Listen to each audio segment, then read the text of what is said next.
open this dialogue. We welcome this reflection.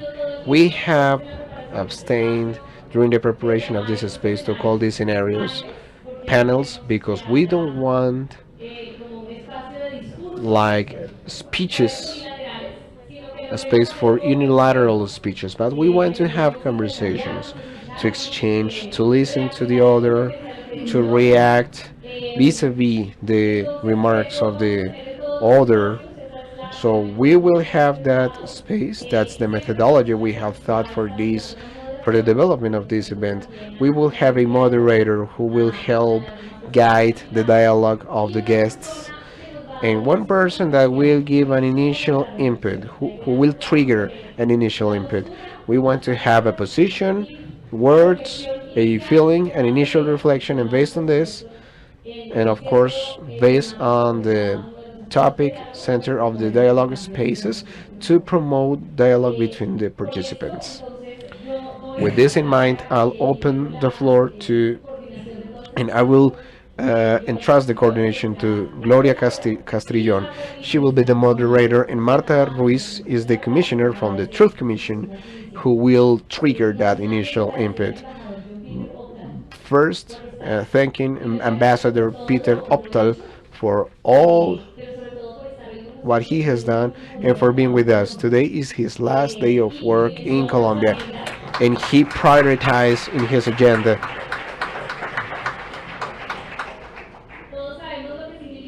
We all know what Cuba and Norway meant for this process.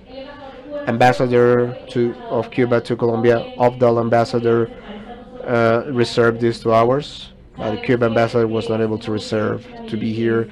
As you say in English, the cherry on the pie or the icing on the cake to go away happy and reassured. Good morning, everyone.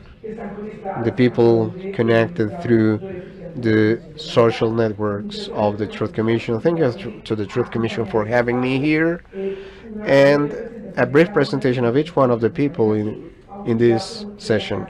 They are all from the House. Obviously, I will greet Marta Ruiz, Commissioner, if she wants.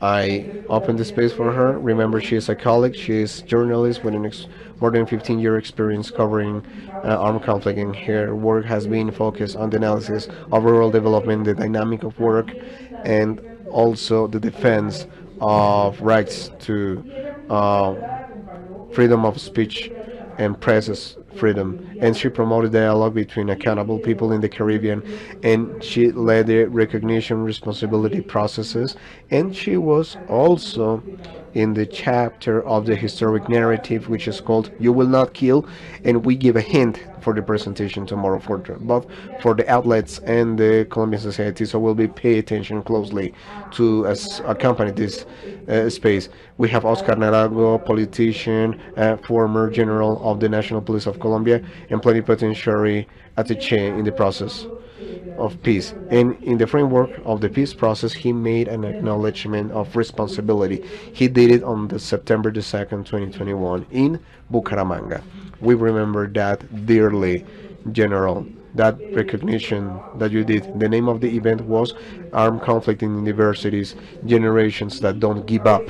And as a head that he was in the police force, he recognized the stigmatization within the national police upon students of public universities during the armed conflict. We also have María Jackeline Rojas.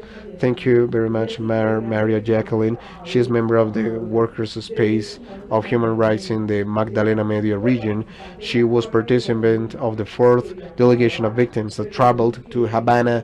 Remember that back then these visits took place, and she represented the victims group by the ELN and FARC in Barranca Bermeja. Her family suffered murder of several members, and she was victim of forced displacement.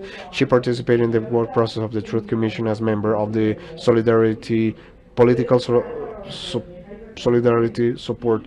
She was delegate in Magdalena Medio, and she submitted the resistance report, and she contributed with her witness of the micro-territorial report in Magdalena Medio. I greet Mr. Rodrigo Londoño. He was the last commander of the FARC EP, and he led the delegation of FARC in the last trench of negotiations in Havana. Today he is the president of Comunes political party. In the framework of the Truth Commission work, he made an acknowledgement of his responsibility as maximum commander of FARC EP in crimes like illegal recruitment of children, victims of improvised explosive devices, and the murder of Guillermo Echeverri, and recently the kidnapping, the case 01 in the special jurisdiction for peace. And we greet John Peter Abdal, ambassador to Colombia, ambassador of Norway to Colombia since 2016, since 2018.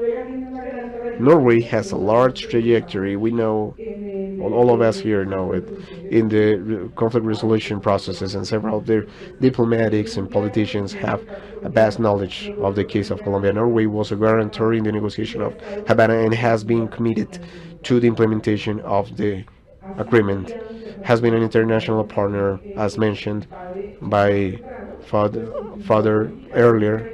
They contributed financially and logistically to the development of the commandment of the Truth Commission. After the presentation, our commissioner, will open this conversation. Thank you very much, Gloria. Thank you very much to all of you. I prefer to speak from this easel, from this small space, to provide a framework for this conversation on the implementation, the specific implementation of the document that was signed, the implementation into the practice. Coming here to this hotel, I came thinking on Galileo, on his words, everything keeps moving. I don't want to be deterministic, but I was thinking how the call of history seems to be a call that is unattended, and the more obstacles that you give it, history continues its path. I want to say this implementation process, and to take the written document to the practice, like in the case of this agreement, I would like to focus this into words, which is the process and the meaning of it. And first of all, to talk about the process. Yesterday, and I think we also, in the inauguration of President Petro, Gustavo Petro, it was highlighted that he cited the 1991 Constitution. He was reading the first chapter, in the first chapter of the Constitution, as if it were something new. And I was thinking, it's been 30 years, and the Constitution looks like it's been just drafted for this generation today, for the future we dream of today. But the same happens with the peace agreement from 2016. Despite the attempts to slow down its implementation, to make it less profound and shorten its scope, the historical processes will not stop, because they don't depend on an administration, they depend on the people and the society. And we have been building this peace step by step.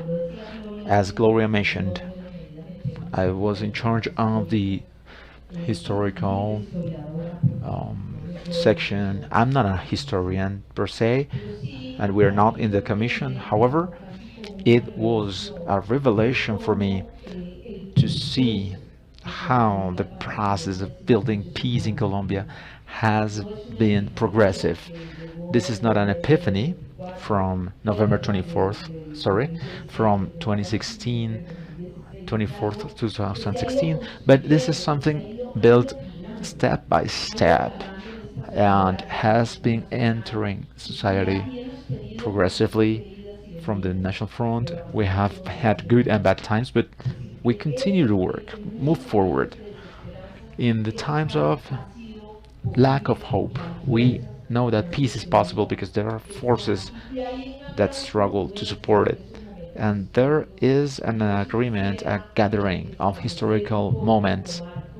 And I would like to start with the framework of the 1991 Constitution, the peace agreement for 2016 that was seen by many as a development from the 1991 Constitution, like a byproduct from that Constitution. And this report from the Truth Commission, three documents, three documents that, as written papers, will not change history, but they move us to change history. It means these documents allow us to raise our perspective, approach on the important matters, to see ourselves as a nation. I would like to highlight this need to see ourselves as a nation. These three documents. It would be unfair to forget to mention that along the way and before and after, there will be more documents to focus on ourselves as a nation, to read ourselves as a nation. As Mr. President Petro said yesterday in his inauguration, in the first chapter of the Constitution, a multicultural, diverse nation, but a territorial nation as well. So first of all, I would like to say that this, or reaching this peace agreement, implied that we would have to join a process that was already going on. And I believe that it is important. I would like to highlight the process. Going back to Galilei, how much time does the truth need to be part of a society? How much time does the truth that has been denied need to become part of the common sense of a nation and humanity? Colombia is famous as a short-term country in politics and policies. We have been created for a short process, 3 years, this little time, 4 years, little time. Actually, it's little time for this huge task of building peace and truth in a country that has a hard time looking back into its past. It's little and it's a lot because we are not sacred truth. We are a little catalyzer of the truth that is there in society and the hearts of our people. So I believe that most of the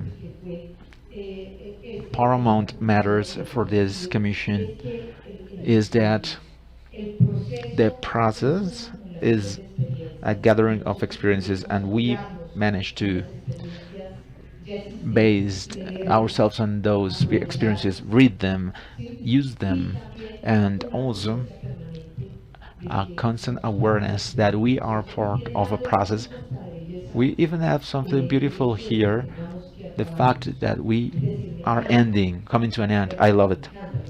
I love it that we're coming to an end because I believe this is part of vital things. There's something left behind. The process continues.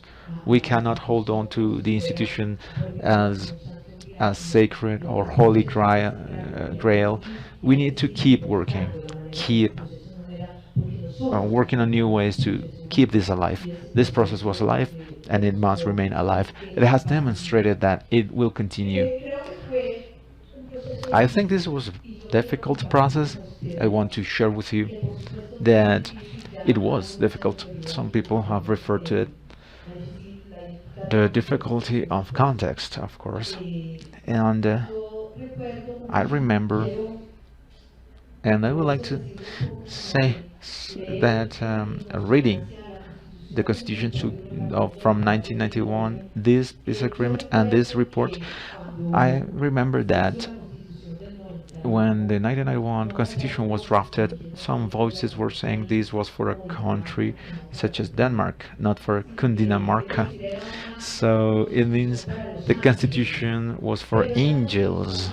But this constitution helped us shape the culture, the mindset, the policy. I believe that in Colombia nobody will dare to question the benefits. It doesn't mean it is perfect by any means, but the Constitution, every time we resemble the Constitution more and more. These are instruments for change. And I believe that the peace agreement was also evolving, changing the anguish where we lived in the 50-50 that we faced. We were born on a 50-50 climate, but the 50-50 was against peace because there was a correlation of forces that made it difficult to implement the agreement. We were born with a lot of difficulties, many campaigns against us. However, I believe, and I would like to thank our president Francisco de Roo, because the our task was to find meaning, to find a meaning of meaning. Why were we created? I was telling Pacho, I am feeling like in a big bang. It's like we're creating something with some energy and no matter. So we were in this big bang. And this is why Pacho said something's gonna come out of here. I told him, Pacho, it may take a long time, but there is patience. Patience that Pacho taught us, the freedom, the freedom to find a meaning in everyday life. And I would like to talk about the meaning, the sense of this task. The first thing you want to do when you have a decree full of duties, functions, and you know that you're measured on results. So you run the bureaucratic plans saying these are the indicators and this is this and that. But we knew that that was the accountability that would present to the public management. However, the country is not measuring any activities or execution of budgets, but the sense that we give to this task, the profound task that we are working on. And I would like to mention three elements that are important. First, we managed to see in our early stage, I think, based on the experience of our commission with sectors that wouldn't even listen to us. We understood that listening is the key to change in Colombia. Listen to each other is the first part of dialogue.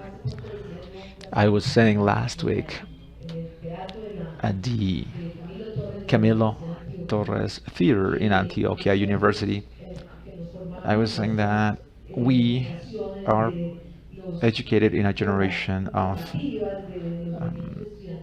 people in university movements, and we would go there to speak but not to listen. I would like to tell you that the listening experience transformed everyone, every member of the Truth Commission, and also the stakeholders in the listening exercises. Listening is the first step to dialogue. And I do believe that we think we're listening, but we're not actually. And we believe that listening to diverse and other people is key, paramount. This is the first part of the process. This is one of the elements. Another important element was to capture not only the focus on victims, which was part of the spirit of the agreement and the mandate we were given, but also the the spirit that goes around the peace agreement. gravitates around it, and this is the territory. The territory, this country, this huge nation that we have to listen to. And I think by going to the territories, traveling there, and I think this is impressive. I repeat some of the words mentioned here, giving back the experience of listening.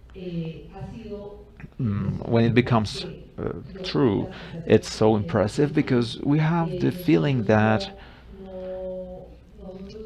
we are living an experience that will continue to evolve. This is where I want to mention now.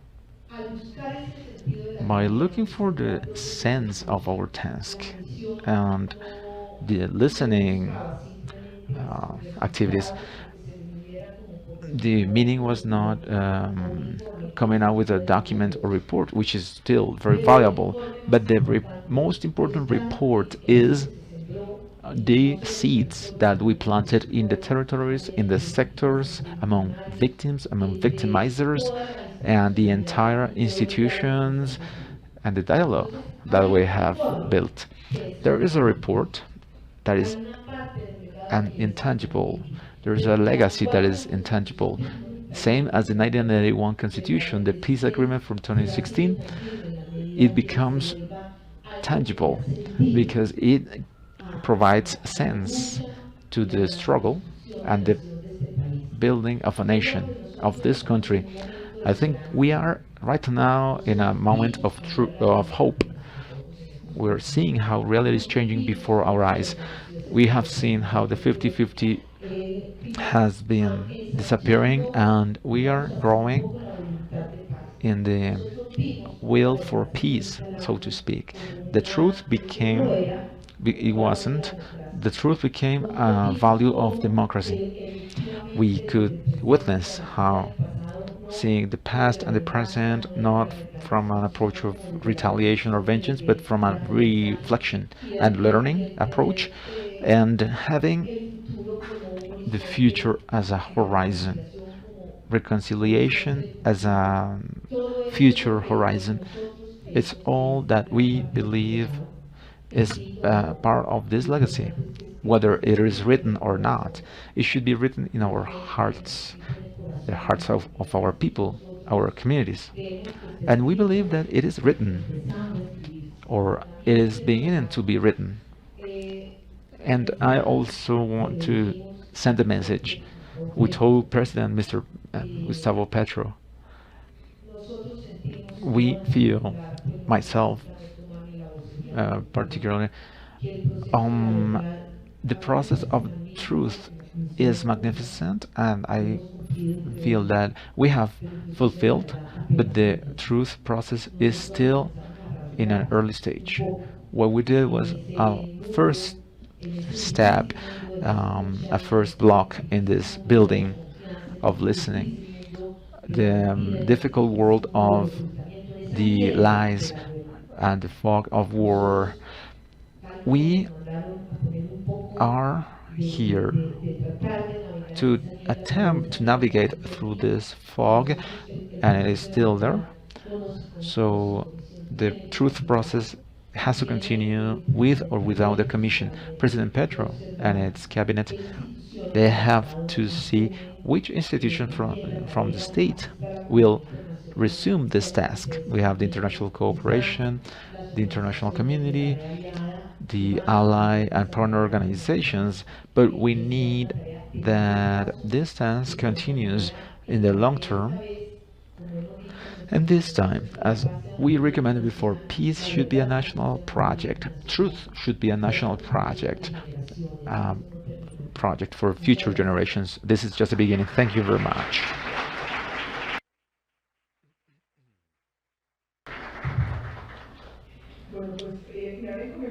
Well, they recommend me to suggest a conversation topic for our panelists. We should talk about the concrete implementation of the agreement. What was implemented, what was not implemented. So this is the first line. We had two of the negotiators. This is one of the questions I would like to start with. How do you feel After participating in the negotiation and the final report, there is still a lot of work to do, as the commissioner mentioned. But how do you feel with this byproduct? Thank you, Gloria. I would like to approach this conversation by saying hello from the bottom of our hearts to the victims of the conflict. They give a sense to all the institutions and the process for the victims today, in a day where we're here to thank you to all the victims, thank you to Father Duru, commissioners. After this formidable work, they are changing the history, ethical history, political history of Colombian people. This is an effort that is breakthrough for change and to end with conflict and war. I want to say thank you to everyone here,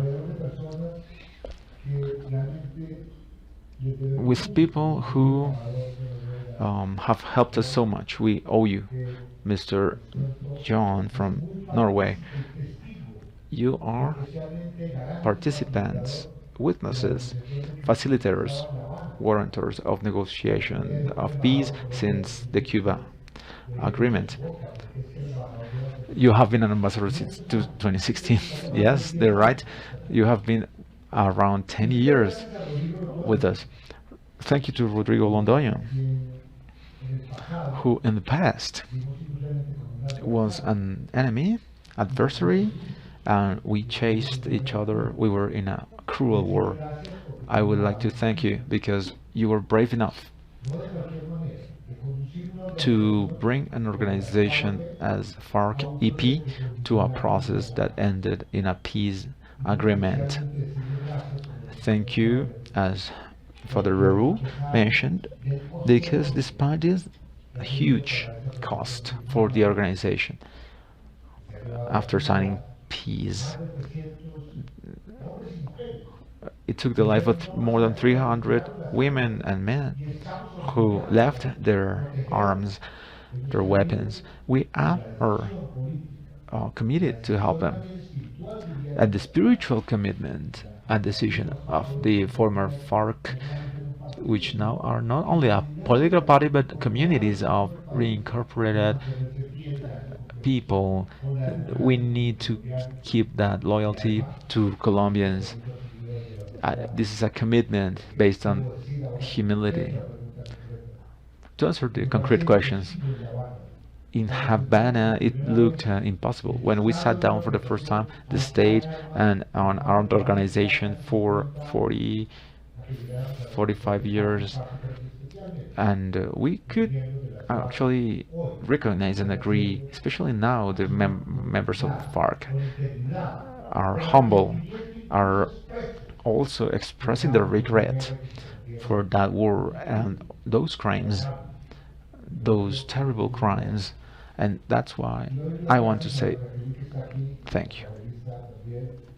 Thank you, Ms. Jackeline, who is here with us.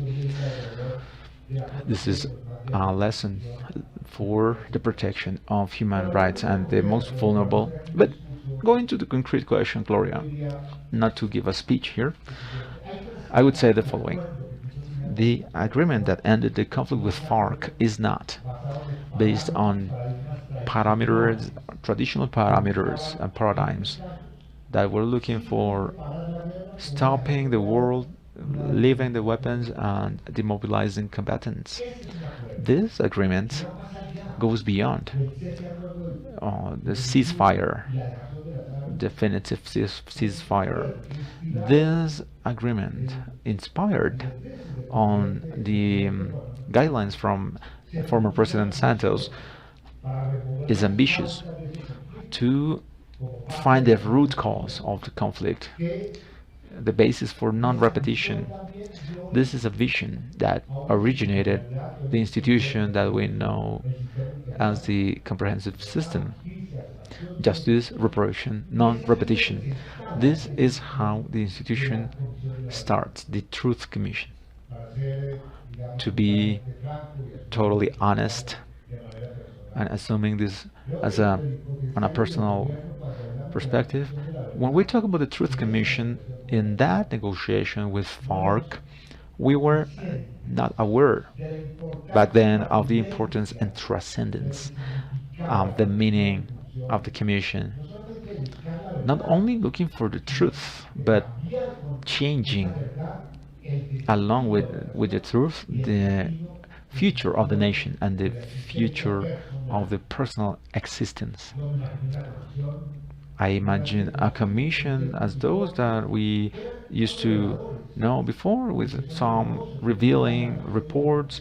They are they are full of sorrow with all the war crimes, but I never imagined now with this report from the commission that they would produce a feeling, a deep feeling and reflection around the sense of living in Colombia, being a Colombian, facing our reality, and producing questions as the questions I make myself today.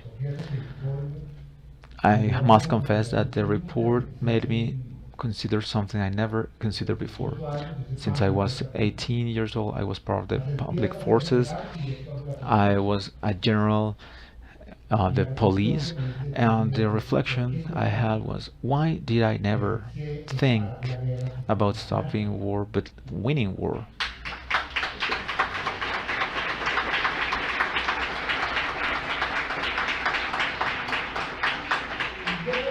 I must say that this reflection,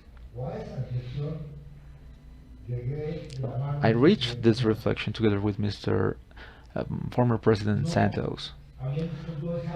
I didn't see this angle. So, reading the report, especially experiencing that feeling among Colombians produced by the report, victims, non-victims, critical victims from the Commission, the question is, how can this report contribute to Colombians? Instead of thinking about winning the battle, winning the war, start to think about stopping war, stopping the conflict, avoiding conflict. This is how, Gloria, I approach your question, saying we think about the Truth Commission within an ambitious peace process. We think this commission as a conventional truth, but in practice today, after the report was issued, the commission starts to shift the destiny of our nation, and particularly providing sense to the existence of those who lived eternally in this strategy. Thank you very much. Thank you, General.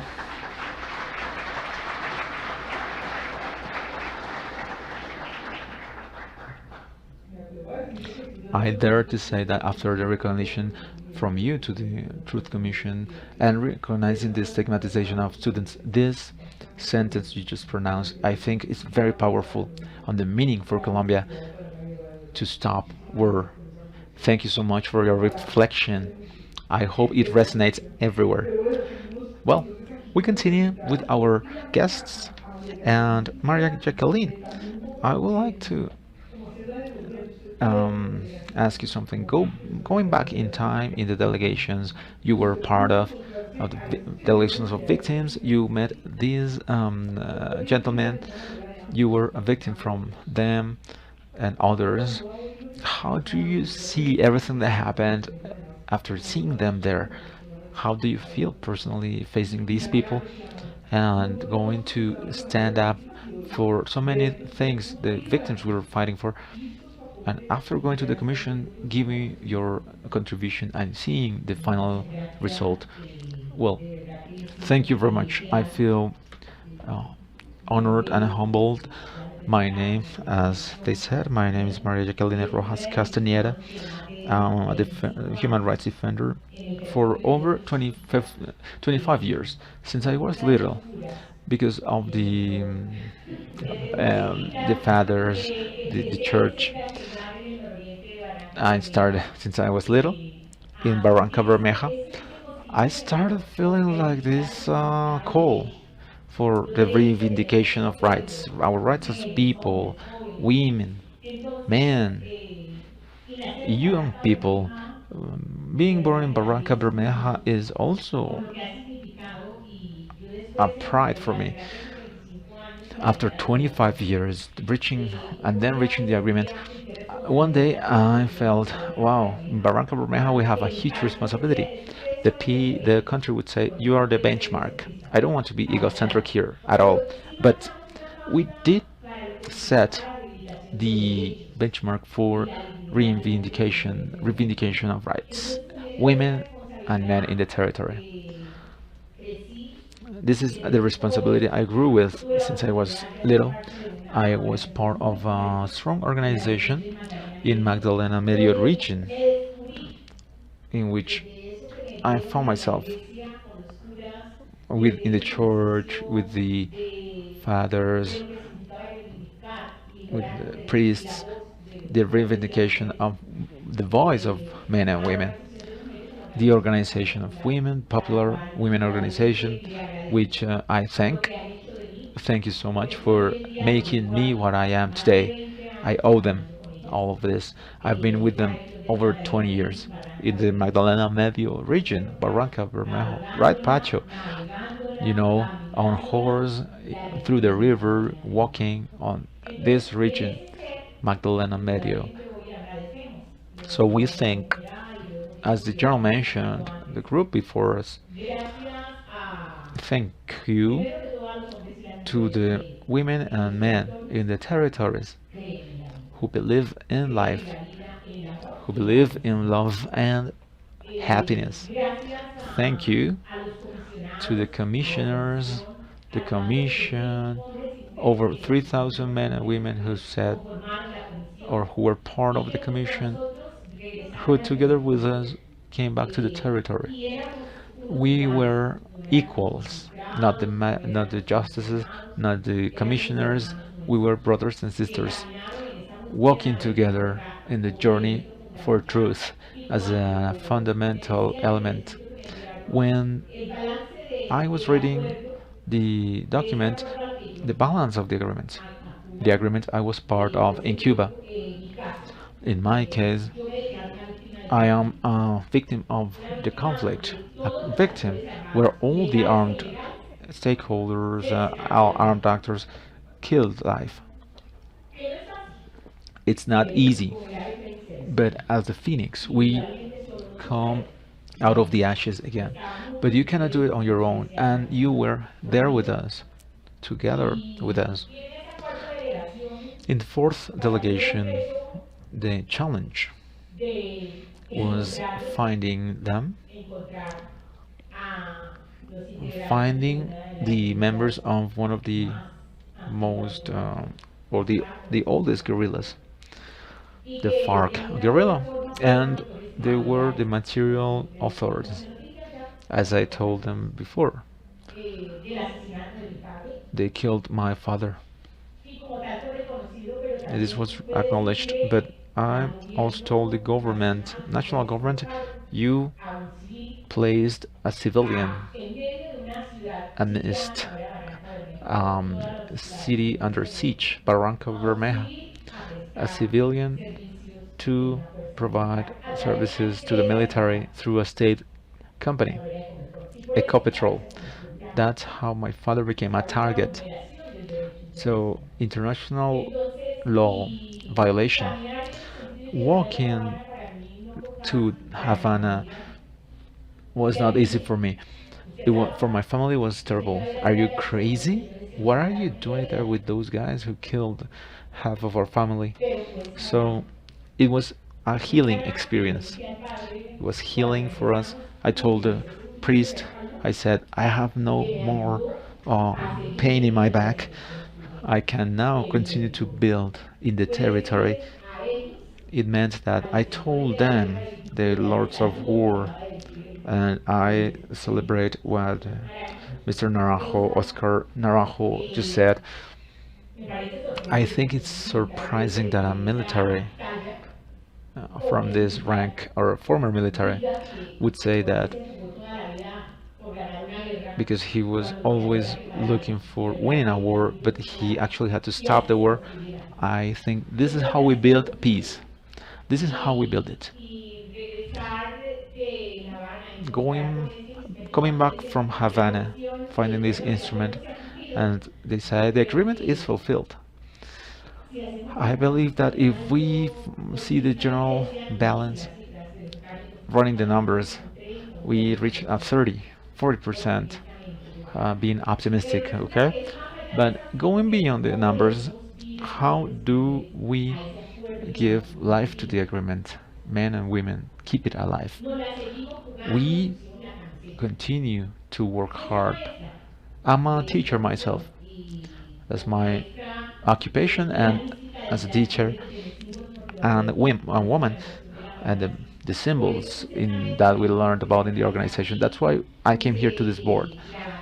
And the flag that they gave me in one of those visits, walking my country, colors. As a teacher, the colors for life.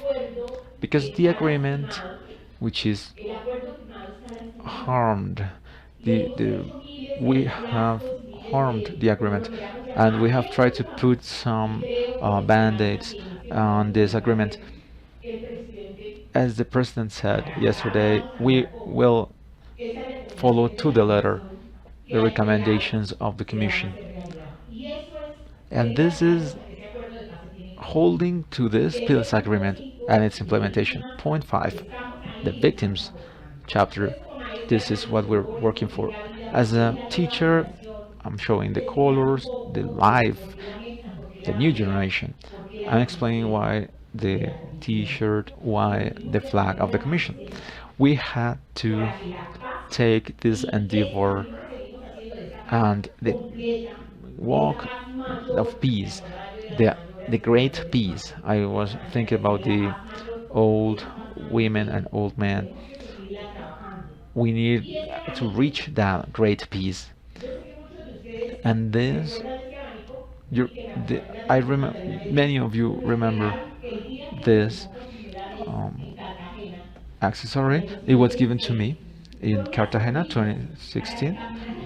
This was the fan that they gave us, especially in Magdalena, because that area is hot. So the fan and the white umbrella and the pin as well. I have my fan here. After 2016, in November, they signed again the agreement because all that happened. And I said, I'll bring the fan because it is the wind of peace that it produces. And they gave you some butterflies. Who has a butterfly here in the auditorium? Well, as a teacher, you have some homework.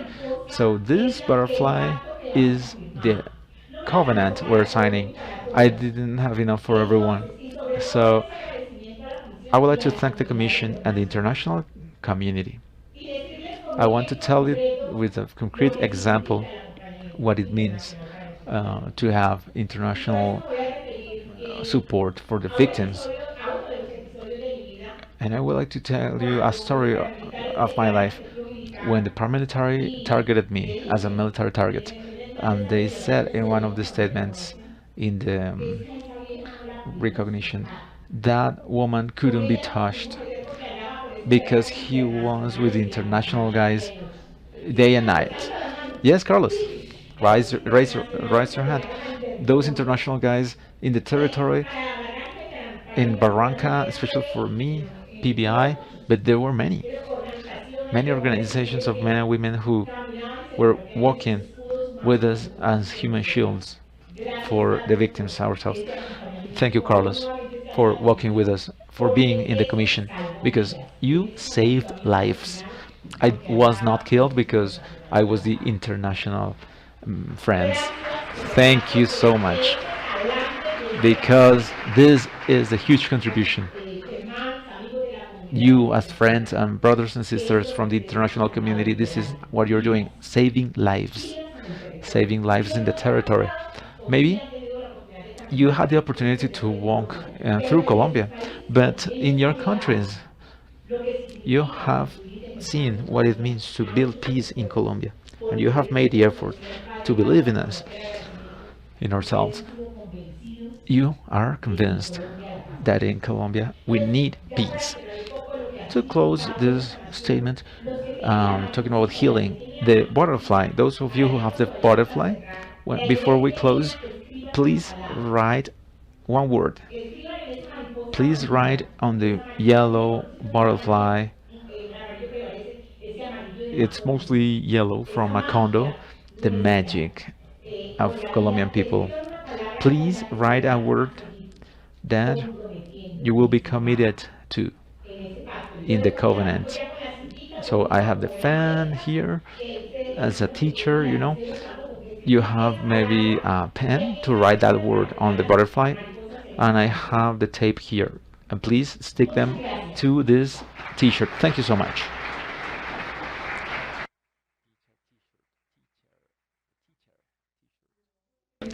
Well, we'll continue with the conversation and we'll do our homework, all right? Thank you so much for your testimony, Jacqueline. So we'll continue with Rodrigo Londoño, and I'll ask you a similar question to Mr. Óscar Naranjo, General Óscar Naranjo. I remember then when it was leaked to the press, I was a journalist, they were negotiating the justice chapter, and they were like fighting in the agreement. The FARC will never give up, and then there was a leak to the press of this information after the first draft. So you came with the delegation on an agreement on point 5. What do you think about this point 5? Is it what you imagined? Well, good morning or good afternoon. Good morning to everyone here. I would like to thank and join the thanks to the international community. Thank you for the support of the international community for Colombia since we started the process. This is what has allowed us to survive. You have allowed us to survive during these 4 years that have been so long. It also helped us build the agreement that was well built, well based. And I never imagined that I would be here. And before I was speechless in this scenario. When the father was mentioning me, and now General Naranjo, I feel that's not me. We are part of a community, a collective effort representing this community. Yes, but someone has to lead, and just by chance I was the leader, and fortunately I will compare. I had to lead the FARC to follow the peace process, not to follow war, not to have a strategic plan, but to build the process together with Alfonso Cano, who was sadly assassinated. Well, life brought me here, and I don't know if it's worth mentioning, but when I started, or when I joined FARC, I was 17 years old. We were sent to get some wood, myself and Pablo Cardo, 4 years older than me, and we were starting a conversation, and he was giving me some recommendations for the new guy, the rookie, and he told me, you have to be the best at everything. the best for exploring for every task. And it was always in my head. Every time I had a task, I remember and I said, okay, I'll have to try to be the best to fulfill the task. When I have to when I had to lead the FARC, I said, okay, Jacobo is no longer here, Marulanda is gone, Alfonso Cano is gone. Now I'm the boss and I have to lead them, guide them.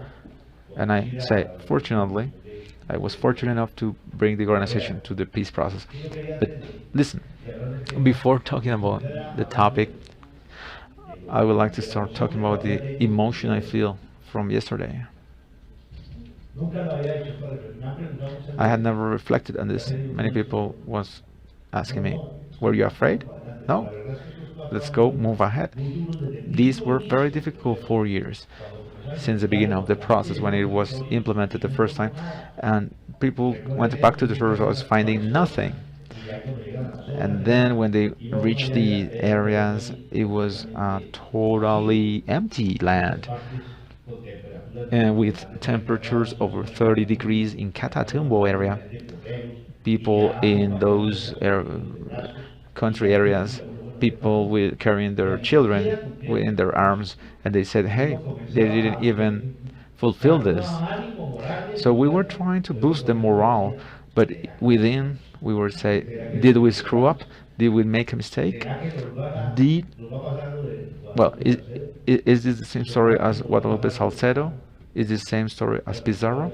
Well, the entire history of Colombia and the things that follow, the effort, the enthusiasm, this they started to reach those areas, but then people started to get killed, non-compliance started to occur, and I would go to bed thinking, did we make a mistake? But no, so many people are supporting us. That's why the international community support is so important for me, and the Colombian people support, because whenever we walk, for example, in the square, Bolivar Square, many people saying hello, and people saying thank you for signing the agreement. Thank you, that's why we're here. So yesterday I was convinced, since yesterday I have no doubts anymore. This is the way.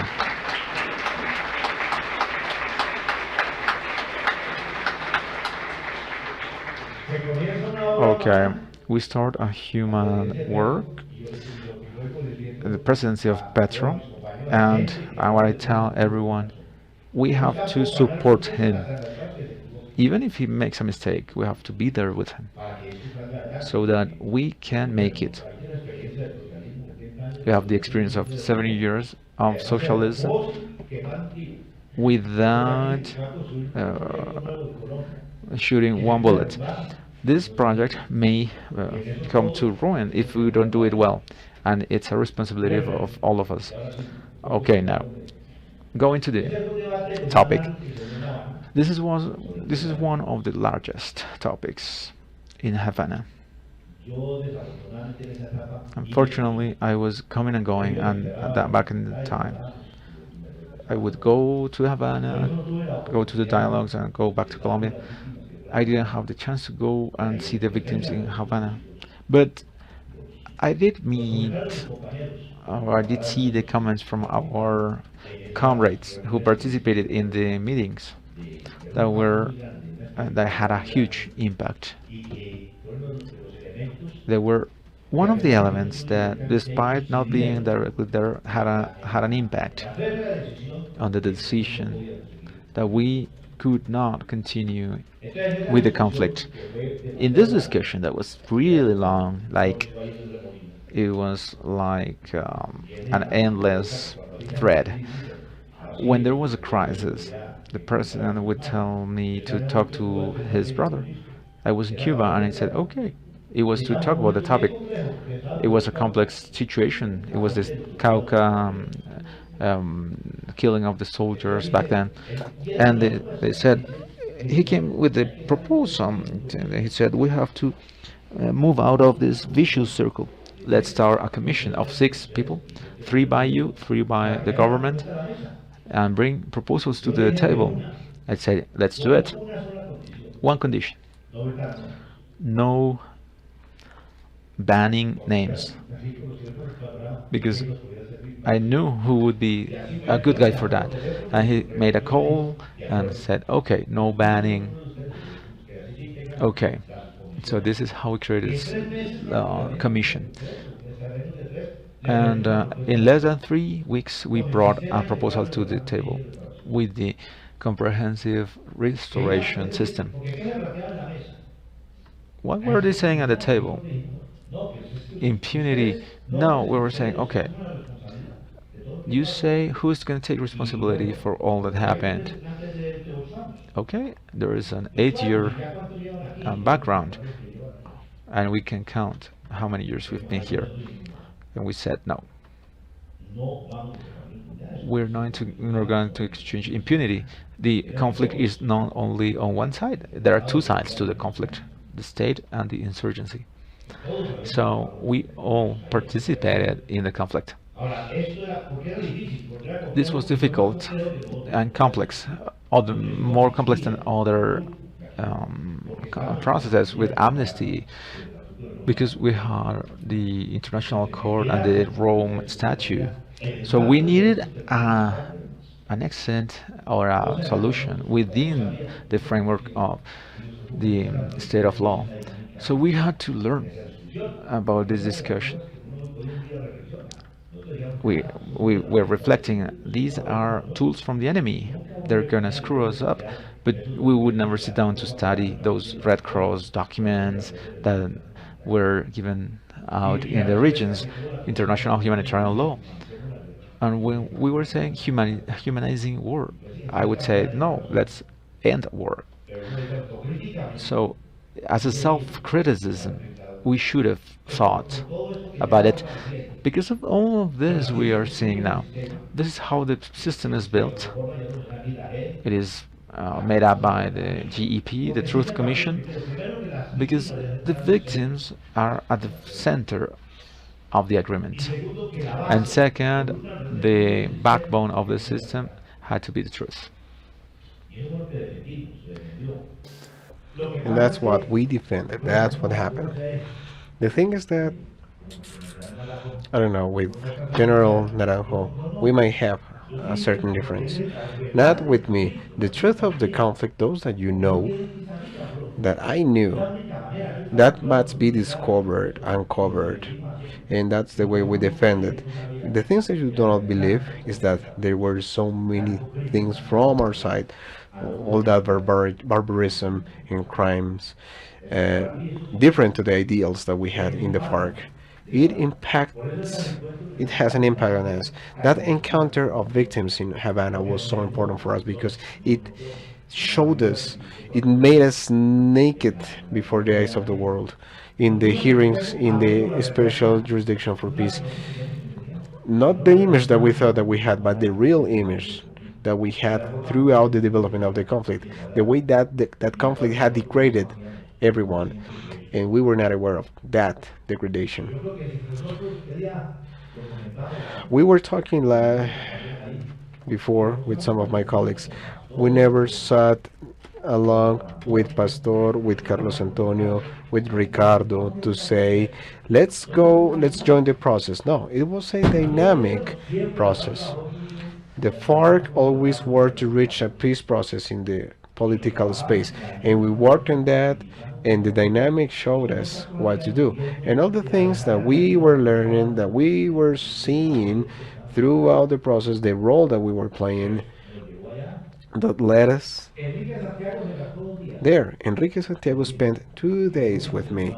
He is one of the persons that I pointed, making me believe on the benefits of the system, because we had many concerns, many questions. It was a new stuff, new thing for us.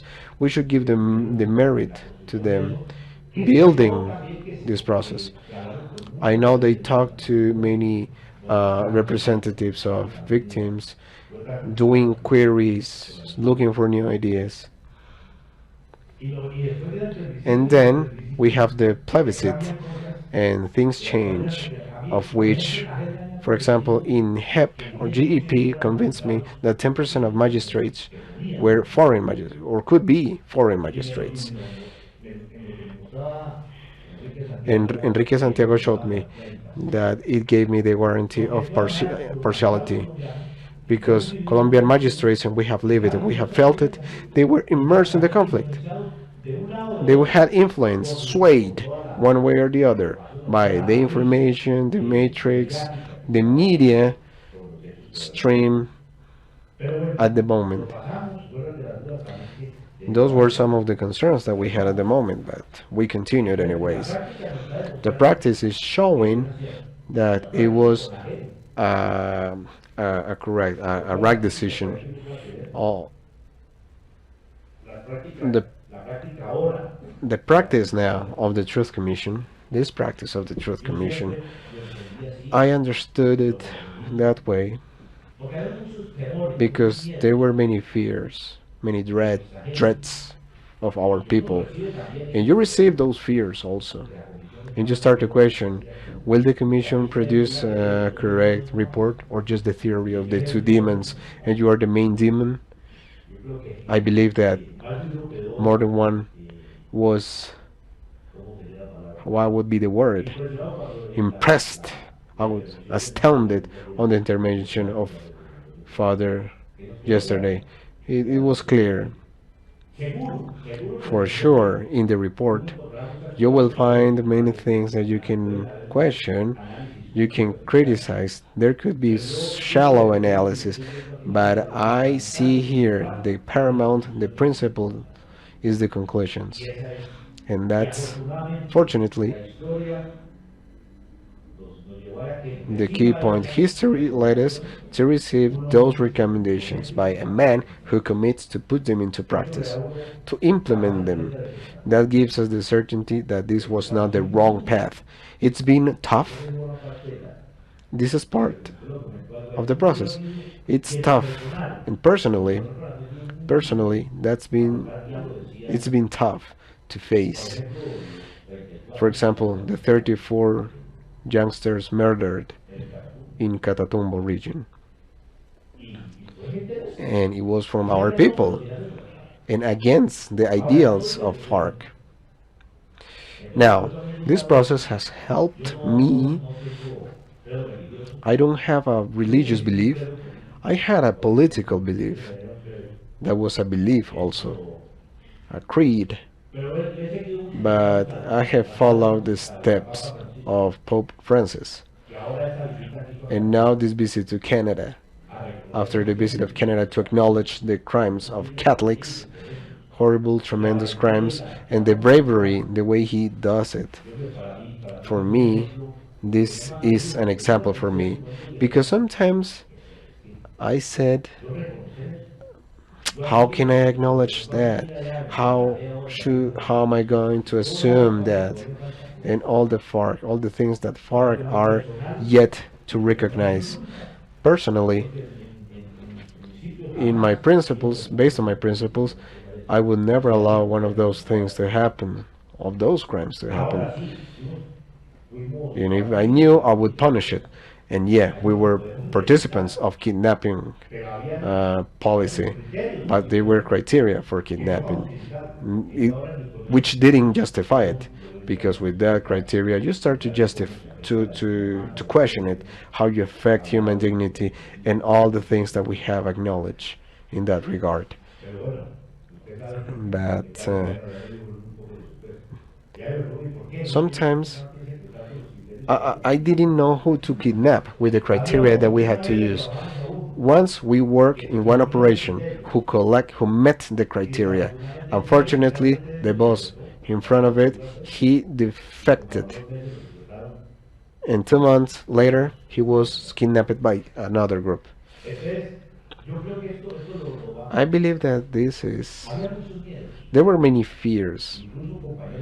Some of our colleagues said after the hearings in the HEP, in the GEP, I don't go out that much to the street. I don't visit airports because that will impact people. And truly, I have felt a different reaction to the GEP. I have not received a call out. I have not received insults. Just a few days ago, living in a restaurant, a young man, insulted me, cursed me, And I said, well, at least there was one person who insulted me, who cursed me. But people is that. People have approached me and say, we don't want FARC because they harm my family, but what you are doing is what should be done. And please don't hesitate. Don't tire out. So that gives us the power and the belief, 100% of the activity to trust the Commission. If we start to talk on details, there are projects, Marta, projects that we didn't end, we didn't complete, not because of our fault, but because of the pandemic. The pandemic hindered some projects of ours to be completed, of the acknowledgement in the framework of the Truth Commission. I want to take advantage of this opportunity, this moment, to thank Patricia Tobon as the commissioner, because for things of life she came to my house. She told me if I wanted to help her for some interviews, like depth interviews about ethnicity. And I said, I don't know about it. And she said to reinforce it. Because I didn't live that much with ethnic groups. I lived for a moment in Bichada and in Catatumbo. I had a slight relationship with ethnic groups. She convinced me, and for me it's a beautiful experience because she made me delve into a topic that I thought that I didn't know or I didn't have insights to share. And the final invitation for the presentation of the report, that is personally is a spiritual and human experience to add more elements that I believe that we didn't make a mistake. Thank you.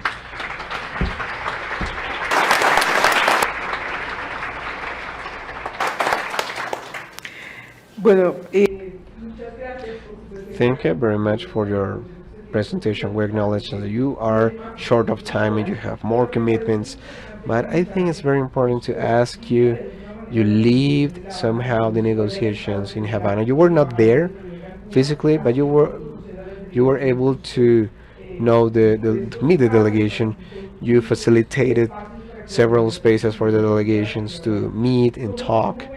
How do you see the fact that you helped to start this process in Havana and to see the results today? What is your insight of something that you saw in a raw state and you see it now completed, finished?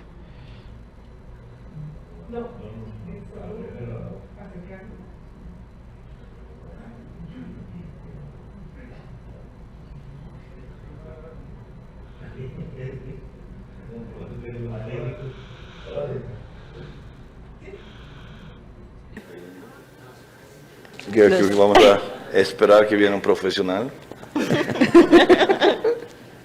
Gracias. ¿Ahora sí? Yo creo que...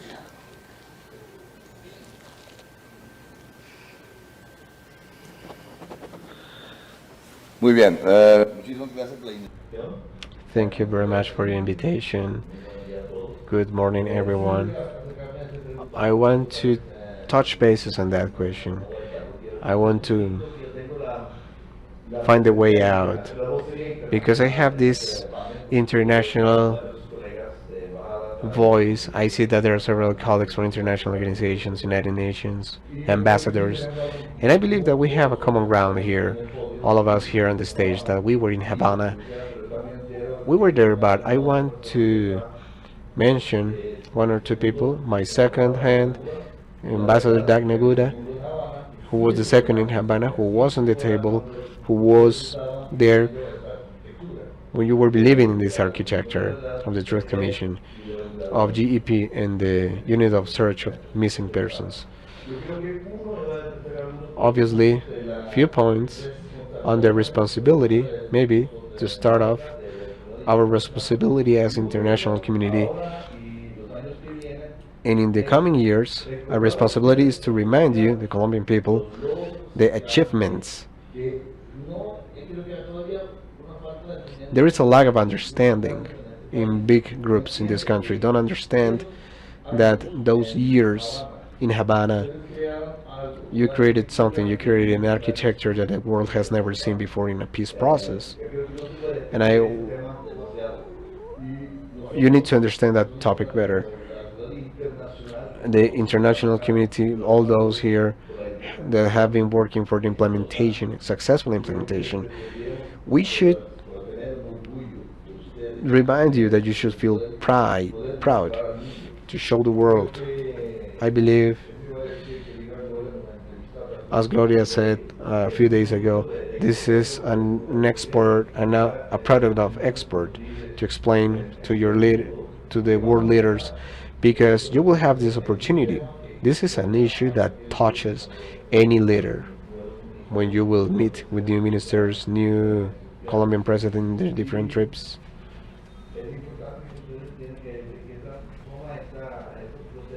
It's important to take this architecture, this process, as something that is unique, special for Colombian. We haven't seen processes that reach this point, and you will reach higher levels in comparison to other peace processes. And that conversation today, this conversation today, is a live example of that. Something else, another role for international community in that regard, in assistance, something that the Truth Commission did, a very smart move. They requested financing recommendations and also to engage ourselves in the process as such. That was a smart move, especially in the last 4 years. There was an assistance, moral assistance, but also financial assistance by the international community. Father Patroneru is a very smart strategician, how to request and how to do it.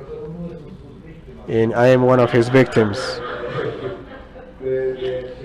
to request for requests. He's a key strategist to understand the suffering that you have lived in this country.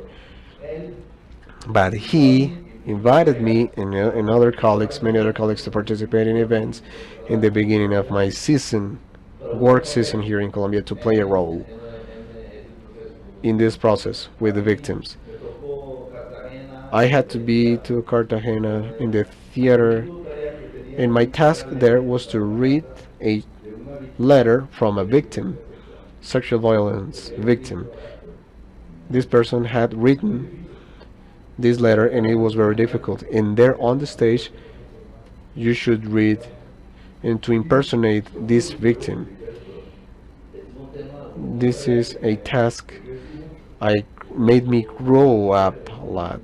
I understood the process better with this process of Pachoneru and the other commissioners who have worked in such an outstanding manner in a short period of time to produce these results. Again, this is a product worthy of pride to read and to learn of. And this is a very concrete, specific product. I tried to explain and to request the living country, how are they going to ensure that that information, all the interviews,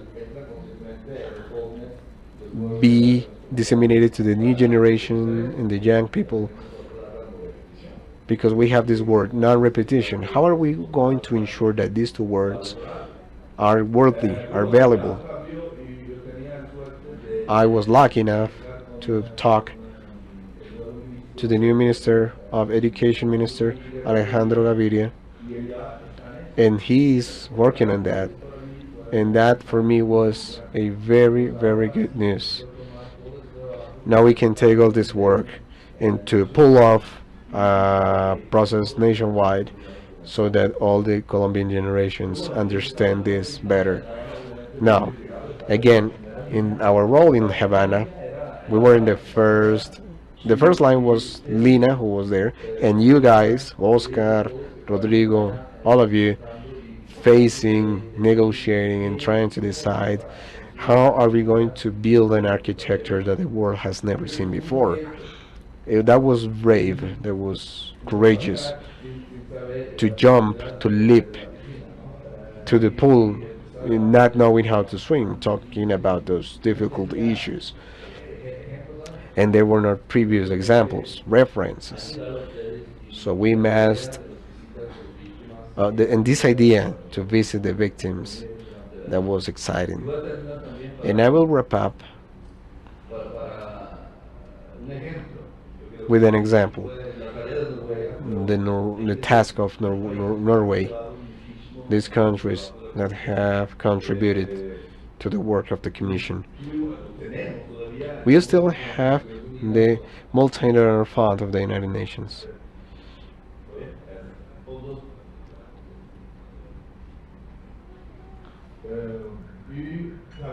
And also, because I see that we have Wilson Castañeda and Garita, Norway financed the report of the victims, sexual crimes victims within the context of the war. He will continue working on those issues. As ambassador, I feel proud. Congratulations and good luck with that task. In Norway, we will be supporting in the long term, and also the other 2 points of the architecture as over the time that you may need it. Not only Norway, but the strategist to continue the report. In spite of the fact that the report is done, there is work to do, and you must continue. Don't trip up, but inspire my colleagues that work in this country for that to continue to remain active in the implementation of this report. Thank you.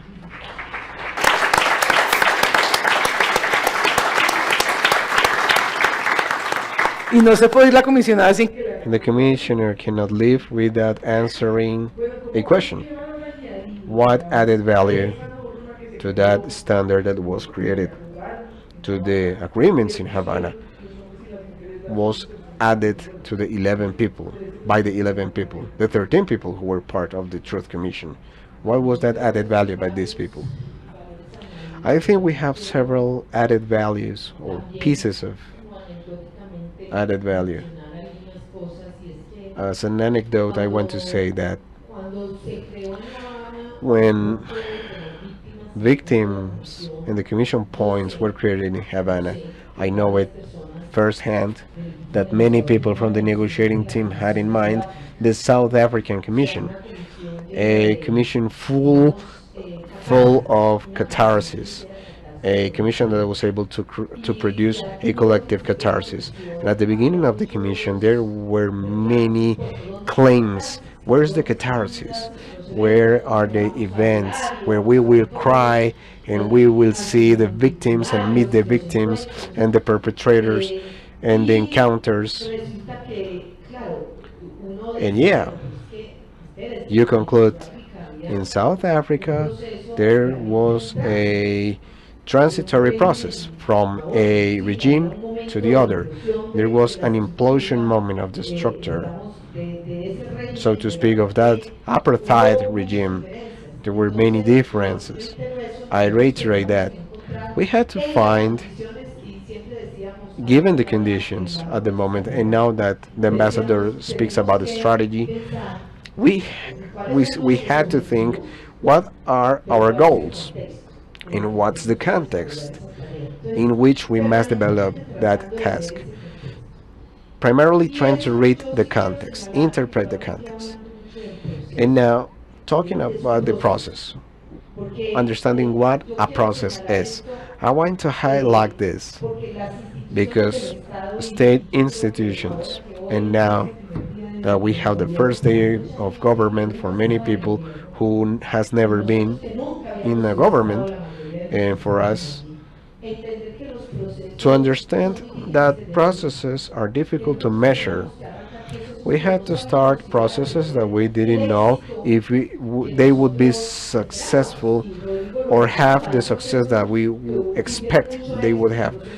Rodrigo mentioned processes that were successful and others that didn't were not completed.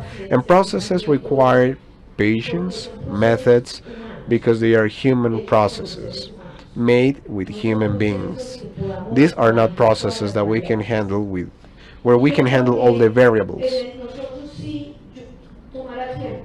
It will take some time for the commission, and not just the commission, those of us who are like loose pieces around after August 28th, we can think on how we did it, because we really did it like trial and error fashion with basic criteria, but there was no useful model.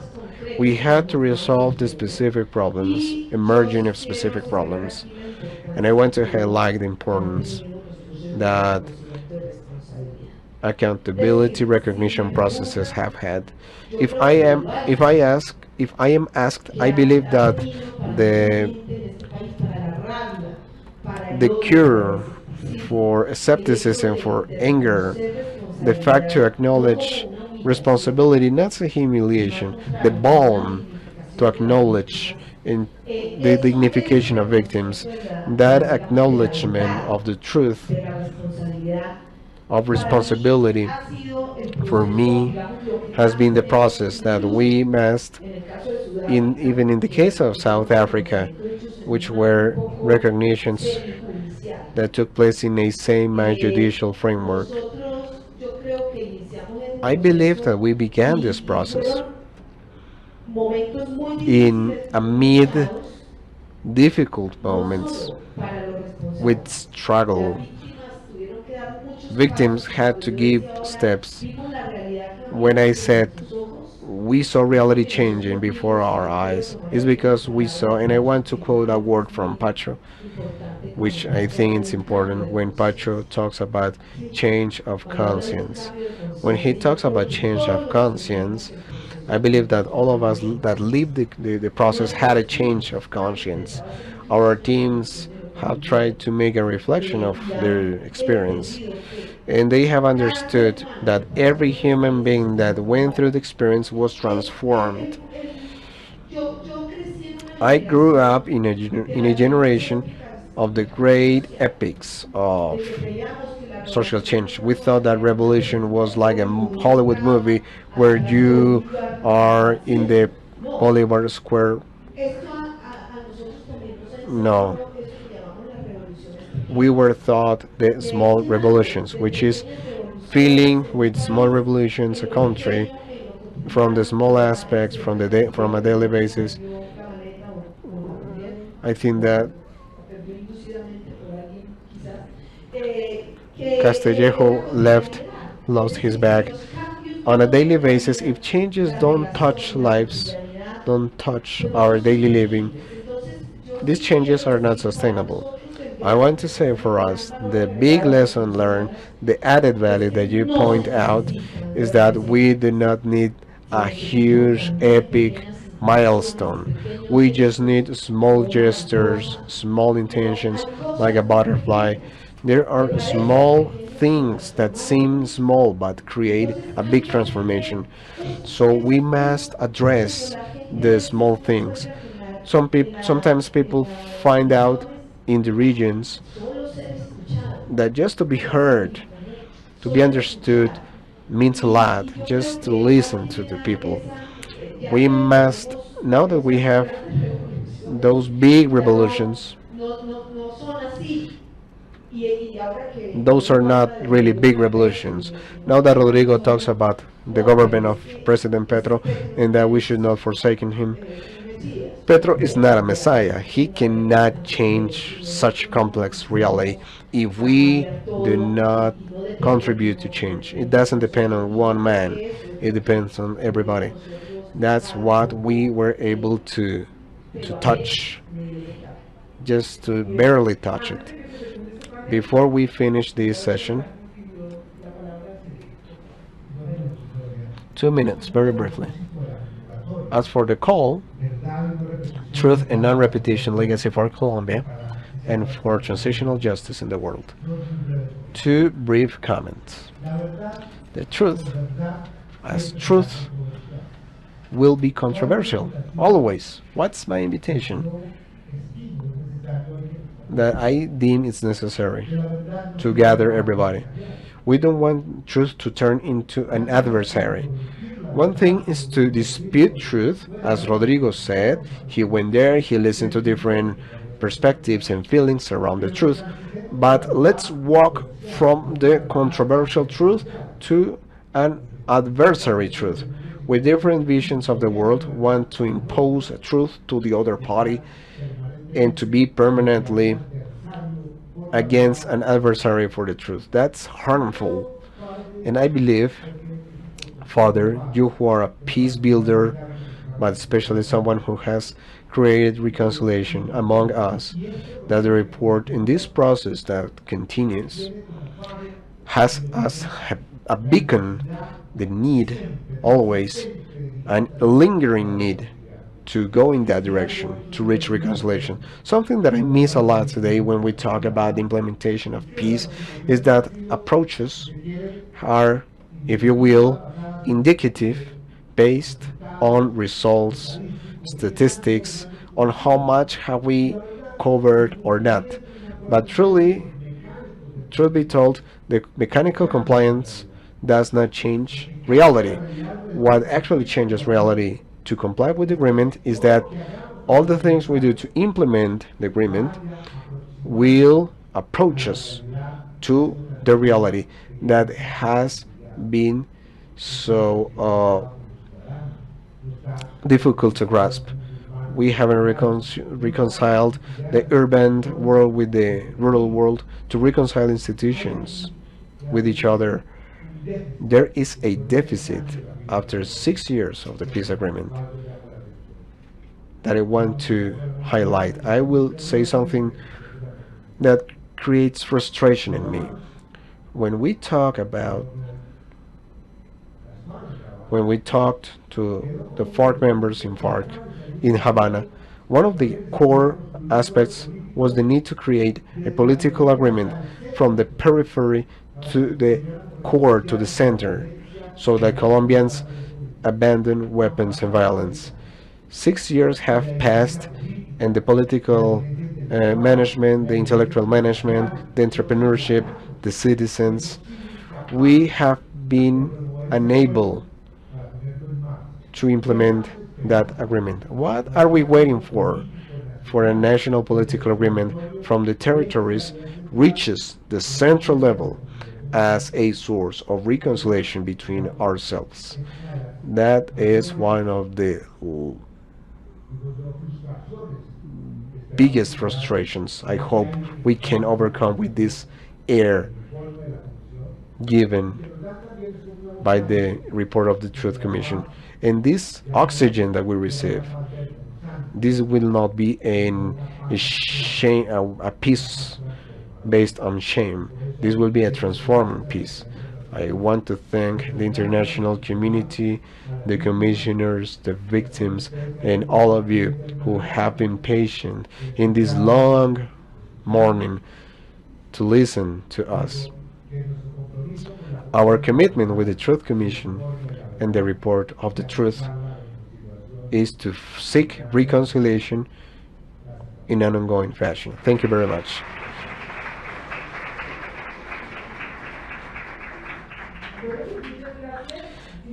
Thank you very much. It was long but worthy of it, because what we heard of you today was very valuable. We are in the perfect juncture, so the desires of everybody become or come true. Maria, would you like to give some instructions? I want to remind you the thing of the butterflies before you wrap up the official wrap up. I would invite you all to join us with those butterflies and to place them. There is a tape. You can write any desire that you want to write, to jot down. As you stick your butterflies, the invitation is to contribute to this exercise. Thank you very much, Marta, Óscar, María Jackeline, Gloria, for your moderation, Rodrigo and John Peter. We have learned of our academic and an apprenticeship people of the time that war took place. It's a transformation of mindset, culture. We've been 5, almost 6 years in the implementation of an agreement that was expected for 15 years. So this is a good moment to take a breath. As we said this morning, collectively, there is a difference between the individual efforts and the collective effort. Thank you very much for this space.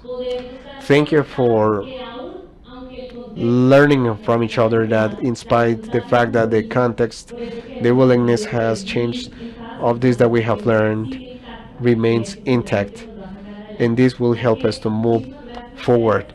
Thank you very much.